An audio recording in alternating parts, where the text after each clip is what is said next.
Programme के मुख्य सचिव श्री प्रियदर्शन झा सर को ऐसे 140 बटालियन सीआरपीएफ का आगमन इस प्रांगण में हो चुका है।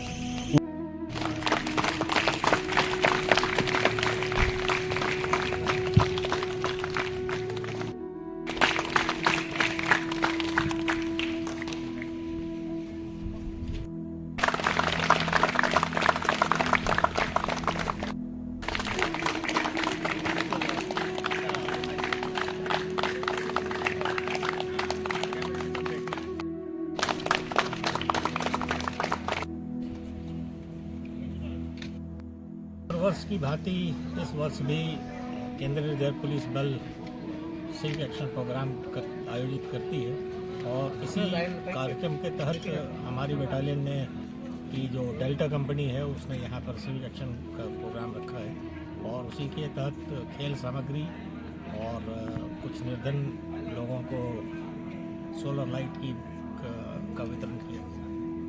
ठीक है सर, धन्यवाद सर।